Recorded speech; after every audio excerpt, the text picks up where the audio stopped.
Today, 3:15 a.m. 2025, the Capistan Yar test range came online for a scheduled diagnostic on a strategic missile system.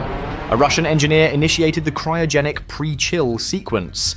According to Ukrainian accounts, their reconnaissance teams had observed the site for 48 hours and were ready to exploit the brief window when the silo doors would be open and the missile's support systems exposed. The opening doors were the signal for a $100 million launch installation to be internally disabled in 47 seconds by 4 small $2,000 FPV drones from an OSA quadcopter team.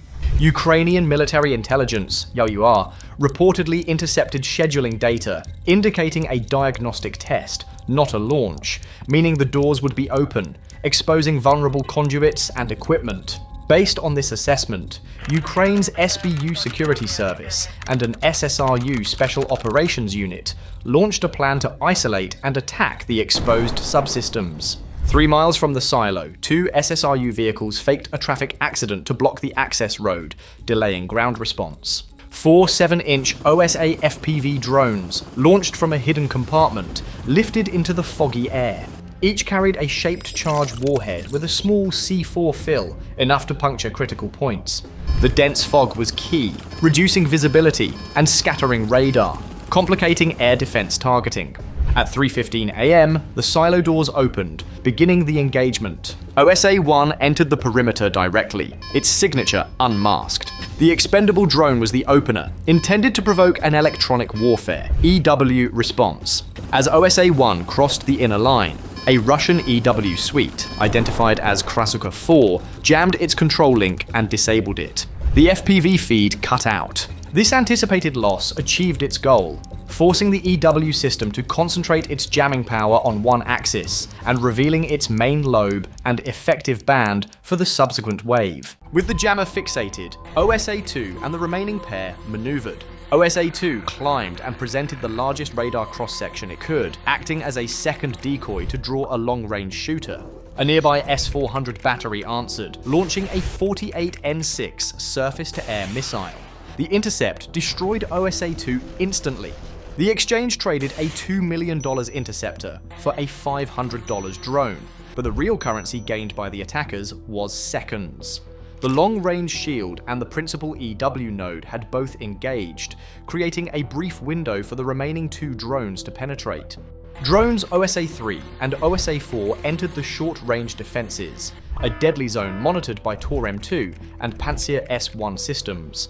A Tor radar detected OSA-3 5 miles out and fired a 9M331 missile. The Ukrainian pilot dove the FPV drone from 50 feet into thick ground fog, scattering radar and breaking the guidance link. The missile self-destructed. This extreme low-altitude maneuver, exploiting clutter, defeated the fire control system. The reprieve was brief. The final defense, a Pantsir S1, switched from precision fire to area denial, launching a ripple of 57 E6 missiles to create a lethal fragment field before engaging twin 30mm cannons. OSA-3 was destroyed in the fragment cloud.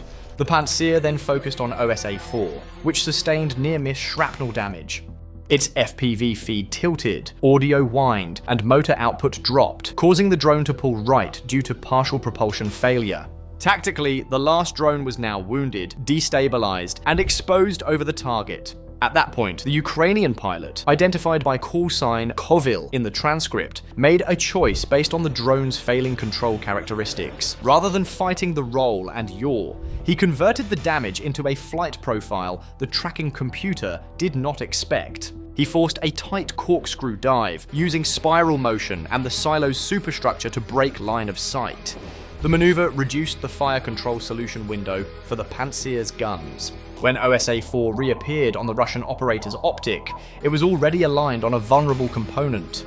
By 3 hours, 15 minutes, and 47 seconds AM, the shaped charge had perforated a 5-inch cryogenic line carrying liquid refrigerant, described as liquid nitrogen near to 3 to 20 twin lawn circ $, and an uncontrolled spill began across adjacent subsystems. The resulting thermal shock drove uneven metal contraction, cracking welds and stressing circuit boards. Ukrainian sources claim a short circuit then propagated into the warhead handling architecture, causing a sympathetic detonation of conventional stacks without nuclear yield, deforming the 48-ton launcher and registering an estimated local seismic blip near 1.9.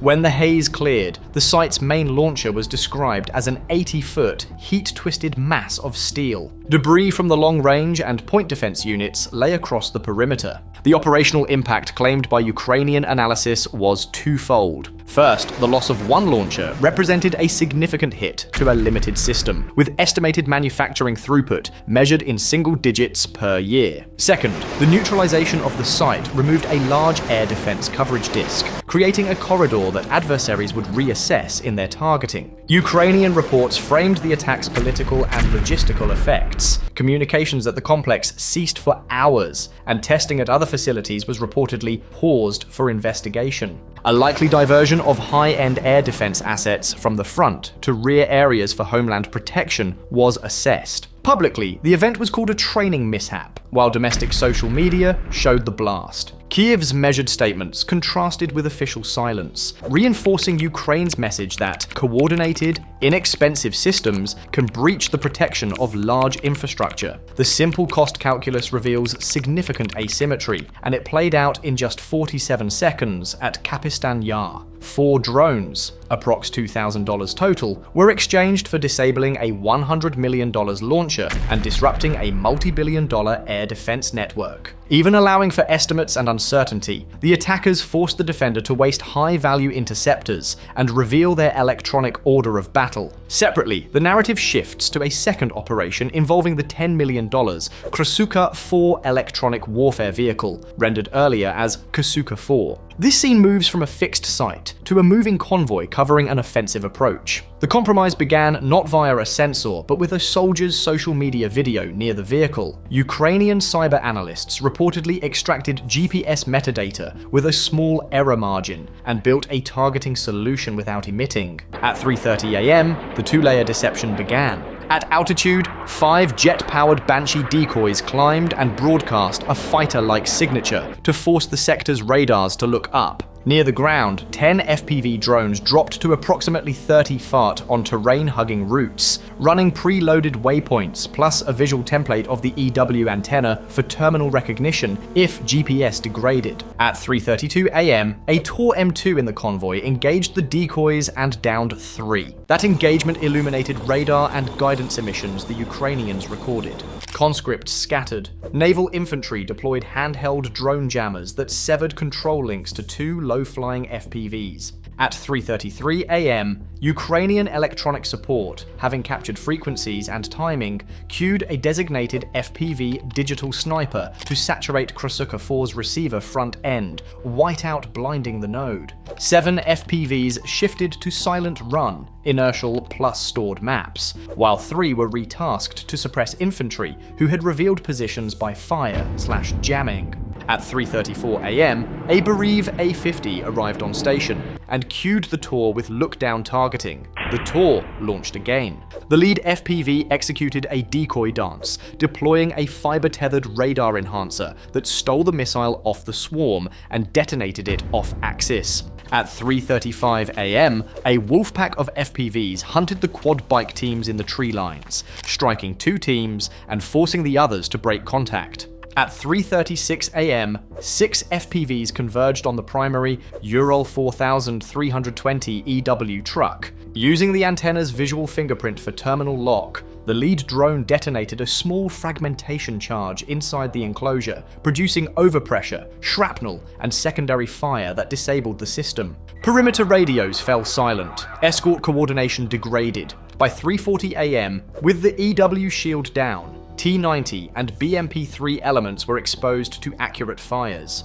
Fuel and ammunition trucks stalled. Ukrainian forces reportedly counterattacked during the withdrawal window. The 2 actions, at a silo complex and a mobile EW convoy, share the same operational logic. Both employed limited, low-cost platforms to force expensive defensive reactions, gather targeting data, and then strike high-value targets. They relied on a layered plan of electronic support, decoys, and precise terminal guidance, not massed firepower, aiming to gain seconds by making defenders react off-timeline. The engagements revealed key tactical lessons. In the first, OSA-1 and OSA-2 were sacrificed as consumables to engage EW and long-range air defense, reducing complexity for OSA-3 and OSA-4 in the inner ring. In the second, airborne decoys and a fiber-tethered radar enhancer diverted missiles, protecting the core swarm. Both cases involved pilots, operators, exploiting environmental, fog, line-of-sight barriers, or structural features, vehicle enclosures, to degrade enemy sensors and maximize the impact of small charges. A key strategic lesson emerges. The cost-effectiveness of defense matters when expensive systems repeatedly face inexpensive threats. Every use of long-range interceptors or high-end radar provides the attacker with exploitable data. Over time, this data allows enemies to precisely tailor jamming, terminal profiles, and decoys to the specific radars and seekers in the battle space. The transcript frames the outcome in cost terms, roughly $2,000 of quadcopters against a $100 million launcher, and in the second action, a small set of FPVs against a $10 million EW asset and its escorts. Even allowing for optimistic accounting, the point stands that the defender was compelled to spend munitions and expose its architecture at high cost, while the attacker risked low-cost airframes and modular payloads. By dawn today, both scenes end the same way. Not with large formations in view, but with static shots of disabled equipment and interrupted command networks. The immediate fires and smoke are tactical. The more consequential effect is operational tempo. Who can reconstitute, who must redeploy, and which corridors open or close because a fixed shield has a new hole. These accounts contain contested claims regarding internal detonations, damage, and command choices, and should be viewed as operational narratives from Ukrainian sources and battlefield feeds. However, the core method aligns with modern, small UAS warfare. Isolate, distract, measure, and strike the critical system node. As new defenses adapt, different radar modes, tighter emission control, faster handoff between layers, the same question will drive the next iteration on both sides. Will low-cost swarms and tailored decoys continue to buy the seconds they need inside layered air defenses?